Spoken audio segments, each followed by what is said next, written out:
Impact's the Rascalz. That being, I think the entire Rascalz, I don't think it's just Dez and Wentz. I think it's Trey Miguel as well. Look to be leaving Impact Wrestling. That was confirmed by a couple of sources. I think Impact even said that in a tweet on Tuesday night during the show. They're having one more match on next week's taping, on next week's show. And then apparently they could be WWE bound is the rumor right now, which I think is good. WWE, I don't think, aside from the Evolve people, which it counts, but they were kind of already working with WWE anyway. Like, I think Leon Ruff was already kind of on Raw regardless. Aside from the Evolve talents, they haven't really hired anyone new earlier this year since, like, Karrion Kross and Timothy Thatcher, which was back in February, probably due to the pandemic. They haven't hired anyone new.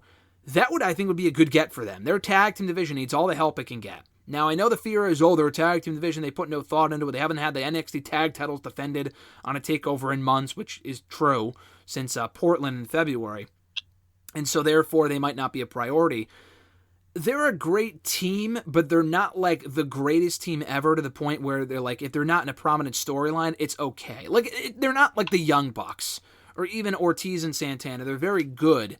But I think they're a perfect fit for NXT personally. Yeah, I think any tag team depth would be needed right now. They just kind of seem like they only have a few teams in NXT. I've only seen Trey Miguel. I thought he was really good with their match with Eddie Edwards. So definitely a good get for them if they sign with NXT. I think they need more tag teams. And like you said, they're not so big that I think that they need the belts and need this huge reign. I think just putting another notable team in the tag team division that needs help would be great. Give them a little reign. And then hopefully once this COVID thing ends up, they could have like good matches like the young grizzled vets and stuff like that. Yeah, I was thinking about that because they brought back Pete Dunne, who I think lives here in the States now. Toni Storm is here again. I think she lives here now. Pac is back on Dynamite. Do you think, actually, them, grizzled young vets, and Jordan Devlin, it's got to be inevitable before we see them back on NXT, right?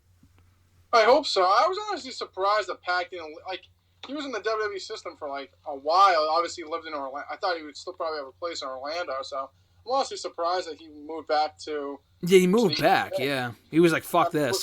Yeah, I guess. But if you're I guess they only work once a week, so you could, I guess, do the travel. But why wouldn't you just? I don't know. I think it would make more sense just to have a house here. But I guess if you have the luxury of having two houses or living in your home country, I guess so. But I feel like that's just a weekly flight that I wouldn't want to take. So who knows? But clearly if Pac's back and he's coming from the UK, we should see more UK wrestlers coming back to the United States, it sounds like.